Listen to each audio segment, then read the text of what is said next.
wọ́n ti sáré kábàkàbàkàbàkàbàkà, wọ́n sáré kábàkàbàkàbàkàbàkà. Ọmọ Yorùbá, mo ti sọ fún yín pé mo wá update yín. Fídíò tẹ́ kọ́kọ́ wò, mo sọ fún yín pé mi ti fẹ́ sọ 100% nǹkan tó ṣẹlẹ̀ nínú igbó Reserve Forest Ọ̀yọ́ sí àwọn ìrù ẹkùn. Ṣé mo kí mo ṣe fídíò kan tẹ́lẹ̀? Nísìnyí, mo ṣẹ̀ṣẹ̀ bá bàbá wa olóyè Sunday Adéní Adéyẹmọ Ìgbòho Òòṣà àtàwọn tíìmù wọn, mo ṣẹ̀ bá wọn sọ̀rọ̀ tán sísìn ni. Ẹ fi ọkàn yín balẹ̀. Ọkùnrin Ìgbòho, gbogbo àwọn tẹrí tó wà nínú ẹkùn, ọkùnrin ni wọ́n. Wọ́n ṣe gudugudu méje yàyà mẹ́fà. Kódà inú president Nàìjíríà ó dùn sólóyè Sunday Ìgbòho ní ànọ́sè ní ó dùn sí wọn, ó dùn yàtọ̀. Kódà wọ́n kan sára sí wọn. Ọmọ Yorùbá, ṣé mi sọ fún yín? Mo ní ẹ fi olóyè Ìgbòho lẹ̀, ẹ jẹ́ kó wọnú igbó. Ẹ fi wọ́n lẹ̀, ẹ jẹ́ kó wọ reserve tó fẹ́ wọ̀. Àjọ máa wọ bẹ̀ ni. Àwọn kankan tó fà á ní ẹ̀ ṣe rí mi bẹ́ẹ̀, ẹ mọ̀ pé èmi anywhere tẹ́ bá rí olóyè, ọkàn mi máa ń balẹ̀. Mo fi Ọlọ́run búra fún yín. Anywhere tí bá ti rí olóyè Sunday Ìgbòho, 100% protection ó wà níbẹ̀. Gbàgbé kó wà nínú igbó pẹ̀lú olóyè, ọkàn mi máa balẹ̀ ju ẹni tó wà nínú ilé ẹ̀ lọ. Ṣé mi sọ fún yín? Àwọn ìrù ẹkùn wọ́n ní no. Nǹkan táwọn ẹlẹ́ṣọ́ ààbò míì gan ò lè ṣe, ìrù ẹkùn ṣe kọjá bẹ́ẹ̀. Gbogbo tẹ́ ń gbọ́ wọ́n pààyàn, wọ́n pa wọ́n, irọ́ ni gbogbo ẹ̀. Ìrù ẹkùn lé wọ́n sáré kàbàkàbà. Àwọn tí wọ́n wá attack ìrù ẹkùn yìí kò ń ṣe àwọn normal terrorists o, àwọn special squad tó lọ kó wọlé láti Chad, Sudan àtàwọn ìlú kọ̀ọ̀kan. Bá ṣe gbọ́ nìyẹn, because àwọn tó kó wá àtáyà tí wọ́n wọ̀, nǹkan tó gbé dání mọ̀ pa àwọn eléyìí. Ó dàbí ìgbà tí èèyàn bá fẹ́ lọ pa odidi ìlú kan run ni. Ọmọ Yorùbá, kudos to olóyè Sunday Ìgbòho, kudos sí gbogbo àwọn tó wà tó engage operation yẹn, kudos sí bàbá wa kílà ń kó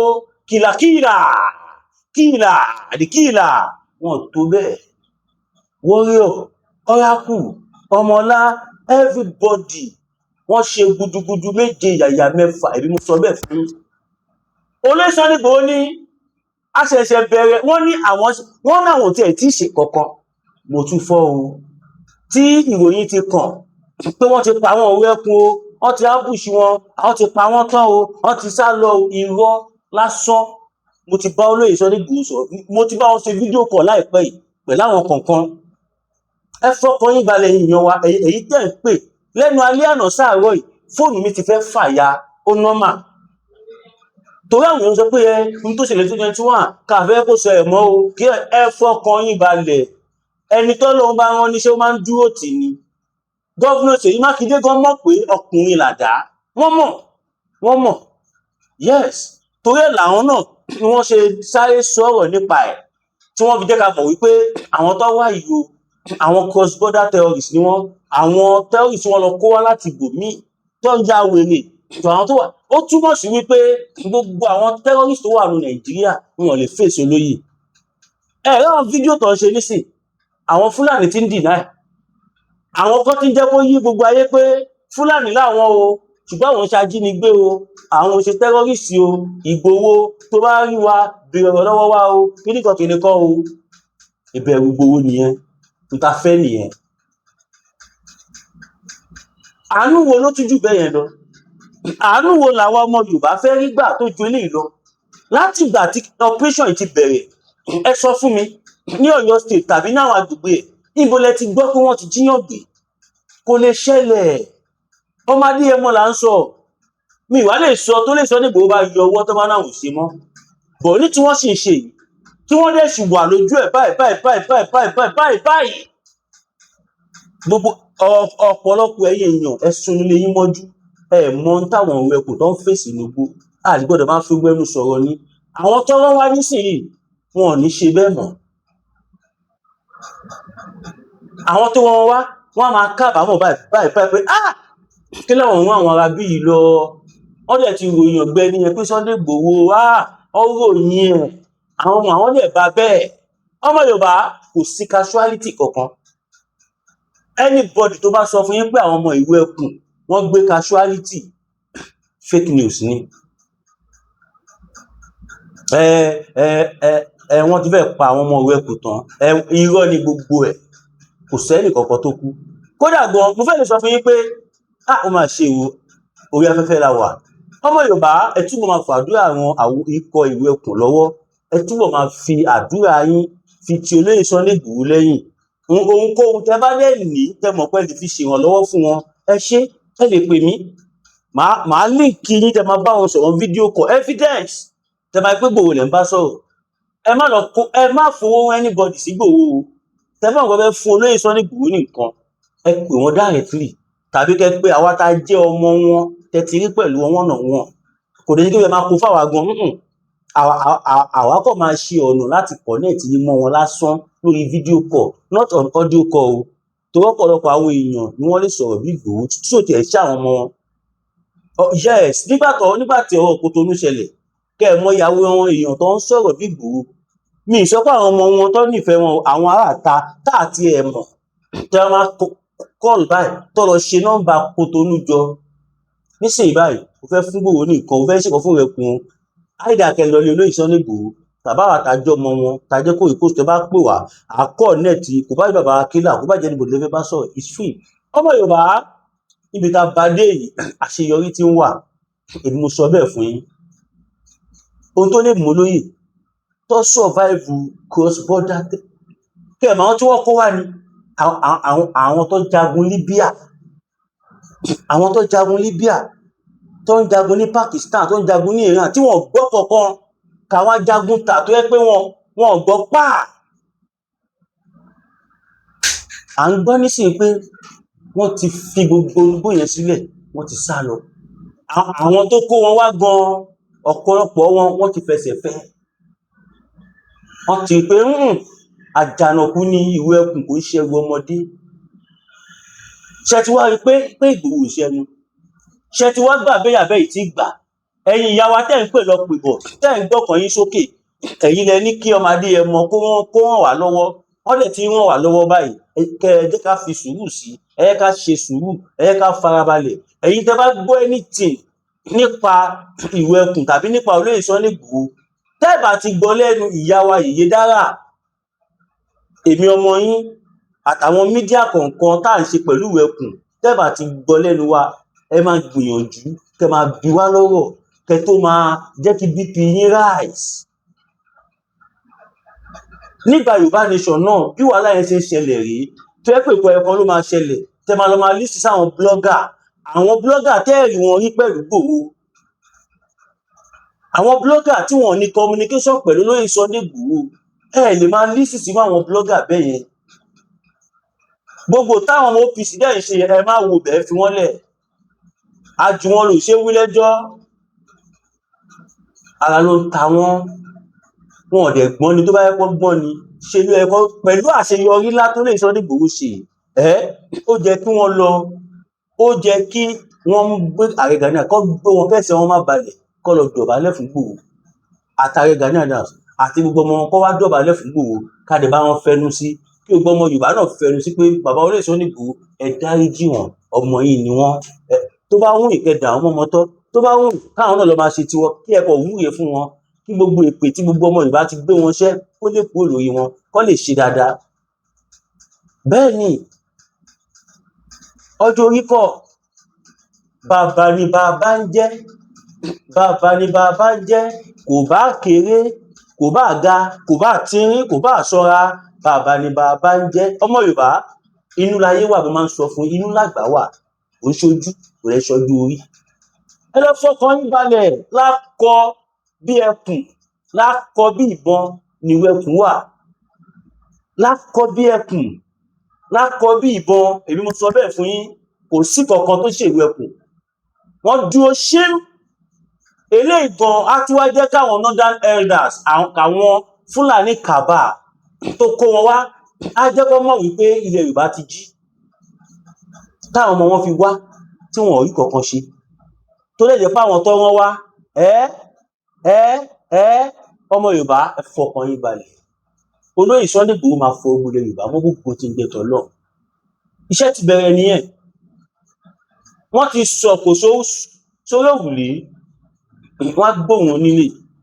Wọ́n ti sọ̀kò sórí òrùlé wa, wọ́n dẹ̀ ti gbóhùn onílé. Wọ́n ti rí i pé ohun táwọn wá bá ìkọjá ohun táwọn rù. Ọmọ Yorùbá ẹ fọkàn yín balẹ̀. Ẹ má jẹ́ kí blọ́gà ọkọ máa tàn yín jẹ. Àdúrà yín nìgbò, mo fi Ọlọ́run búra fún yín. Mo ti bá Olúwa mi sọ̀rọ̀ láìpẹ́. Bí mo ṣe bá wọn sọ̀rọ̀ tán ni mo wá sórí live show yìí, ni mo wá ṣe program tí mò ń ṣe. Mo ti bá wọn sọ̀rọ̀ àti òru tí ìkọ́ ẹ ti ṣẹlẹ̀ náà ni mo ti after tí mo ti ṣe fídíò alákọ̀ọ́kọ́ ni mo pè wọ́n lè bá wọn sọ̀rọ̀. Mi ìmọ̀ ìgbà tẹ́ ẹ̀ ń rí fídíò yìí wò báyìí, bọ̀ mo ń kọ́nfàmù fún yín wípé nǹkan kan ò ṣe lóyè Sunday Igboho. Wọn gbé ń jóyè, wọn gbé kankan. Tìbẹ́ náà bá tiẹ̀ lè bá ẹni tá a bá lè dààmú la máa ń fún lápá. Ẹni tó lè dààmú, ẹni tó rí tó ń sá tóun lé ẹ tí wọ́n dẹ̀ ń sá tó lè fún lápá ni. Ó lè fún lápá. Ẹ lè má gbàgbé gbogbo ọmọ tákàrà bá kó wọnú epo, gbogbo ọdún máa ń kó jáde. Ìjọba kó jáde yẹn á ní bó ṣe jẹ́, bóyá gbàgbọ́dì àgàkàbí fórí ara ẹ̀. Nígbà tá à ń ṣe Yorùbá Nation, ká fi parí gbogbo movement yẹn, Olóyè Sunday Igboho di bíléèdì. Kò lè síbi tá a dé. Ọwọ́ kókó ló fi ń wọgi. Ọwọ́ kókó ló fi ń wọgi. Ẹ rí pé Gumi ti yẹ́nu padà ni. Ẹ rí pé Mufti Iwo ti yẹ́nu padà. Gbogbo àwọn tó ń sọwọ́ wọn lẹ Yorùbá tí wọ́n rò pé Igboho art comedy ni, wọ́n ti yẹ́nu padà. Wọ́n ti ṣe normal. Gumi fún ara ẹ̀, ó ti withdraw gbogbo statement tó sọ. Kí lẹ̀ ń sọ yìí? Kódà ó ti distance ara ẹ̀ sí àwọn Fúlàní. Ó ti ṣe disclaimer, ó ti ṣe gbogbo ẹ̀. Kóun má ṣe kọ́wọ́ rẹ̀ kún wá tẹ̀. Ìwé ẹkùn wà against anybody but only the criminals. Ìwé ẹkùn wọn wà against Fúlàní, wọn wà against anybody. Criminals, ajínigbé, agbénipa, apààyàn, afẹ̀míṣòfò. Those are the people we don't want in our environment. We say no to terrorism. This is Yoruba land. This is Yoruba land. Ilẹ̀ Yorùbá la wà yìí.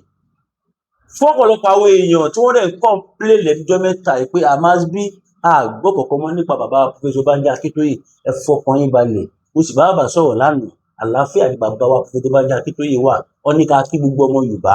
Bàbá ti padà sí Nàìjíríà báyìí, wọ́n ti dé láti Amẹ́ríkà. Mo sọ fún yín pé wọ́n fún wọn ní appointment ní United Nations pẹ̀lú àwọn international communities kan. Thank God gbogbo àwọn náà àti fojú rí àwọn kan tí wọ́n lọ sí ní orílẹ̀-èdè Amẹ́ríkà with some other international countries. So wọ́n ti parí gbogbo ẹ̀, wọ́n ti wálé báyìí, wọ́n ti wà nílé wọn padà. Yes. Lẹ́yìn tí Olóyè Sunday Igboho ṣe àṣeyọrí tó ṣe mọ́jú yìí, àwọn ọba ti bẹ̀rẹ̀ sí ní pé Olóyè Sunday Igboho jọ fẹ́mi náà wẹ òkùnkọ́ a máa ṣọ́ mi ní. Àwọn kábíyèsí wa káwọn bá bóun bàbá tí wọ́n ráwọn tó gbóná ju àmì lọ, tọ́rẹ́ tó gbóná ju DSS lọ, tó gbóná ju àwọn security kìíní lọ. Kò ní mọ̀ sí security ẹ̀ náà sí kìíní. Àwọn wo ni security? Ṣèbá àwọn ọmọ wa náà ni. Ṣèbá àwọn èèyàn wa ló wà ń bẹ̀. Àwọn Ìgbò, Yorùbá, Haúsá ló wà ń bẹ̀. Àti Fúlàní. Bó tiẹ̀ jẹ́ pé pẹ̀lú ògo Ọlọ́run láìpẹ́ yìí, àwọn Fúlàní wọ́n máa fi gbogbo military aspect sílẹ̀. Ṣùgbọ́n ìpínlẹ̀ Nigerian Army reject kankan lẹ́jọ́ mẹ́ta yìí.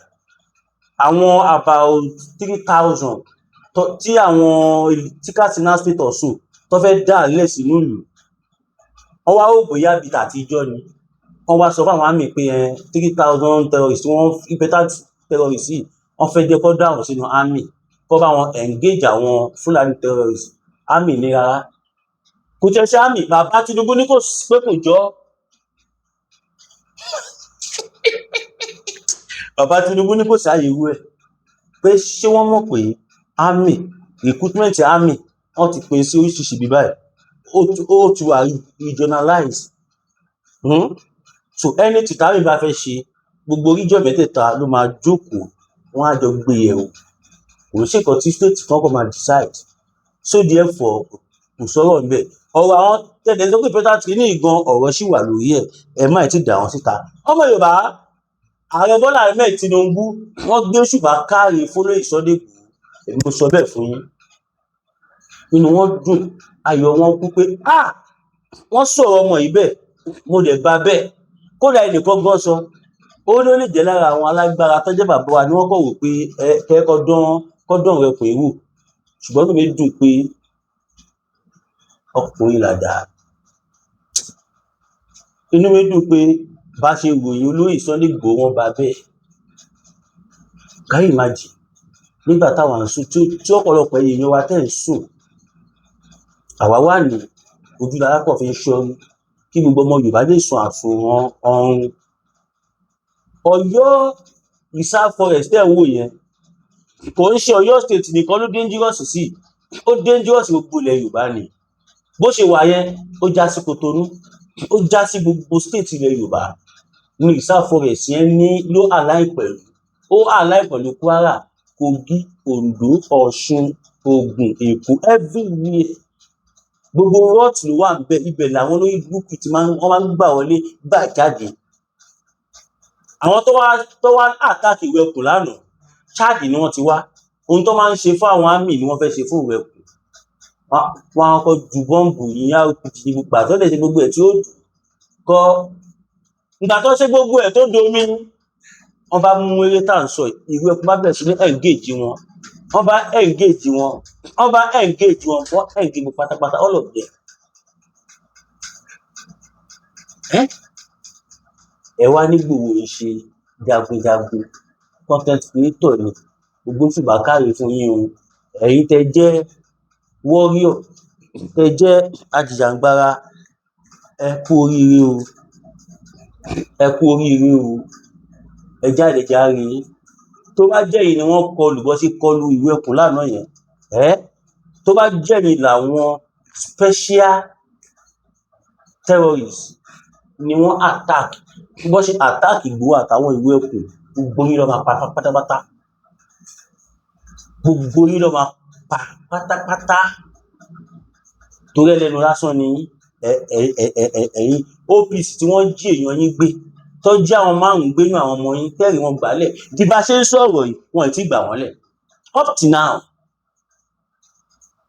Lára àwọn tó fẹ́ ṣe bí Igboho ṣe ń ṣe tó náà kan lùgbó, Fúlàní bá nawọ́ gan wọn.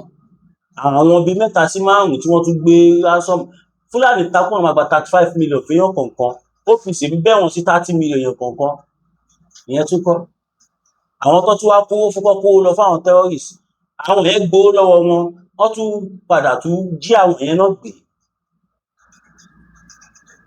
Wọn ìgbà wọn lè báyìí o.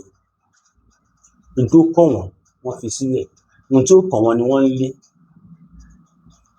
Ẹni tá bẹ́ lórí tí ń jẹnu wúyẹ́, kí ló tún kù tí ó ṣe? Ẹni tí a bẹ́ lórí tó ń jẹnu wúyẹ́, kí ló tún kù tó ṣe? Kí lẹ tún fẹ́ ṣe? Ẹni tẹ́ lè dààmú tẹ́ ń dènà dé, ṣé àwọn pẹ́ fẹ́ ṣe ayé ló fò ní? Ohun tó mú àwọn special Fúlàní terrorist tó lọ kó wá láti Chad, Senegal, káàkiri bẹ́ẹ̀ tí wọ́n dẹ̀ kó wọn pẹ̀lú helicopter tí wọ́n kó wọn wọlé sínú Ọ̀yọ́ reserve forest, tí wọ́n dẹ̀ wà ní kó lọ engage Igboho tó débẹ̀ àti armor vehicle àti gbogbo ẹ̀. Bó ṣe yìnbọn tó kò sí tó dún bẹ̀ pẹ̀lú oríṣiríṣi kan tó ṣẹlẹ̀ níbẹ̀. Ọmọ Yorùbá, ewé àti egbò jẹ́ ewéwò àbí tàtijọ́. Ẹni tó bá ní kó ṣoògùn, wọ́n ti pa kọ́ sí lókù. Torí wọn tí wàá sí yẹn, ó wá rò pé òun sì wà láyé. Kò sí láyé. Mo sọ fún yín, Igboho ṣe ẹni tí wọ́n lè fojú di. Ká bá tẹ̀ sọ́kọ̀ àtàwọn social media pa àwọn ròyìn wọn. Ẹ lọ Mọdákẹ́kẹ́ kẹ́ lọ bèrè tó ń jẹ́ Igboho ṣá. Ẹ lọ sí Ondo state kẹ́ lọ bèrè. Ẹ lọ sí Èkìtì kẹ́ lọ bèrè. Ẹ lọ sí Ọ̀ṣun kẹ́ lọ bèrè. Ilé wọn lọ́yọ́ state ẹ lọ kẹ́ lọ bèrè. Ẹ ní ṣoríire. Ẹ lọ sí Èkó kẹ́ lọ bèrè. Èkó tẹ́yìn wà yẹn, tẹ́ẹ̀rí kọ̀ọ̀kan ṣe ń bẹ̀, ẹ lọ bèrè. state wo ni Ìgbòho yìí tí ya fíìmù gidi ní south west? Kò sí. Àwọn Fúlàní náà tí di àràbà tó yìí táwọn lọ́balọ́ba ilẹ̀ Yorùbá ti ń pe olóyè tó kọ́ wá ràn àwọn lọ́wọ́. Boko Haram ò tẹ̀ tí bẹ̀ fún about 20 something years ago, 15, 18, 20 years ago ni mo sọ̀rọ̀ nípa yìí. Táwọn Fúlàní sì yọ kínní yẹn ṣe. Nígbà tó fẹ́ pa àwọn aráàlú tán ní Oǹdó àti Èkìtì, olóyè Sunday Ìgbòho ló pè. Ìgbòho dẹ̀ flush gbogbo Èkìtì àti Oǹdó, wọ́n flush gbogbo àwọn terrorists. Tẹ́lẹ̀tẹ́lẹ̀ báyìí káwọn tó ń gbin kòkó tó ń gbin oríṣiríṣi nǹkan tó bá ti kùn ọ̀la tó fẹ́ kéré oko wọn báyìí, wọ́n á lọ dúró dé wọn. Bó bá ṣe ń kó èrè yẹn báyìí tó ń tà tó ń gbowó báyìí, wọ́n ń gbà lọ́wọ́ wọn lẹ́sẹ̀kẹsẹ̀. Bí wọn gbowó lọ́wọ́ wọn, gbogbo èrè oko wọn, wọ́n á wọ tírélà wọlé tá máa lọ bí 10, wọ́n á lóòdù kòkó, lóòdù gbogbo nǹkan tí wọ́n fi ṣe, wọ́n á dẹ̀ kó lọ. Olóyè Ìgbòho ló gbà wọ́n lẹ̀. Ẹ lọ sí Gọ́ngọ̀ bẹ́ẹ̀, gbogbo Òkè Ògùn pátápátá nígbà tó jọ kú gbogbo ọmọ Yorùbá pé táwọn Fúlàní tó fi Òkè Ògùn fi ṣe lé. Olóyè Sunday Ìgbòho flush gbogbo bẹ̀yẹn. Kò sí Fúlàní tó bída, kò sájínigbé tó bíire kó lọ sókè Ògùn kó lóun fẹ́ jíyàn gbé. Irú Ìbàràpá ìgangan kankan ò tó bẹ́ẹ̀. O lè lọ ohun tó bá lọ ò ní dé. O gbọ́, o ò ní rí dúró. Bí àwọn tó ń lọ ká wọn rí ìsáfọ̀ ẹ̀ bí wọ́n ṣe rí dúró, ẹ̀yin náà lè rí dúró. Ọmọ Yorùbá fọkàn balẹ̀. Mo sọ fún yín pé ìròyìn ayọ̀ ń bọ̀ láìpẹ́ yìí. Ìròyìn ayọ̀ ẹ ti wà ńlẹ̀ o, ṣùgbọ́n àìtí fẹ́ break ẹ̀ báyìí. Ẹ ká gather everything ká ṣe owó ẹ̀ bó ṣe yẹ kó ṣe rí, á lè come out bá ṣe fẹ́. Now lẹ́ẹ̀kan sí, èmi náà ni ọmọ yín Williams Olúwatósìn, ọmọ bíbí Ògùnbí tí gbogbo yín mọ̀ sí Mass B TV, Mass burial for all our leaders aka Alogunmaseka, Mass Gloria for the good leaders like Igboho Oòṣà, Mass burial for the bad leaders gẹ́gẹ́ bí àwọn fún àwọn irú àwọn jàǹdùkú odò àgbéwà ìgbé ọ̀dàlẹ̀. Ẹ má gbàgbé media, I need a very strong financial support so that etí yóò lè máa di tí gbogbo nǹkan tó bá ń lọ. Kò tí ì pọ̀ jù tẹ bá ń rí live location, tẹ bá ń wo everything live tó lọ́nu reserve forest, ó tó bẹ́ẹ̀ ó jù bẹ́ẹ̀ lọ. Táwọn kan bá máa sọ ń sìn, wọ́n á ní rárá o, wọ́n tú àṣírí iṣẹ́ ni wọ́n tú àṣírí kankan. Nígbà tá a gather information, a gbọ́ pé ohun tó jẹ́ káwọn wèrè tètè attack ni drone view tá drop tó fi capture gbogbo ní reserve forest tó lè jù síta. Ọ̀dẹ̀ bíi ti yín lẹ pé Ìgbòho ni ó nídìí tí wọ́n fi ṣe bẹ́ẹ̀. Ìdí tí wọ́n lè fi ṣe ó ti rí bẹ́ẹ̀. Inú wa dẹ̀ dùn wípé wọ́n bá ìwé okùn lákọ. Tó bá tún ayé wá, ní attack Ìgbòho mọ́. Odò àgbéwà kò ní gbọ́dọ̀ àlè.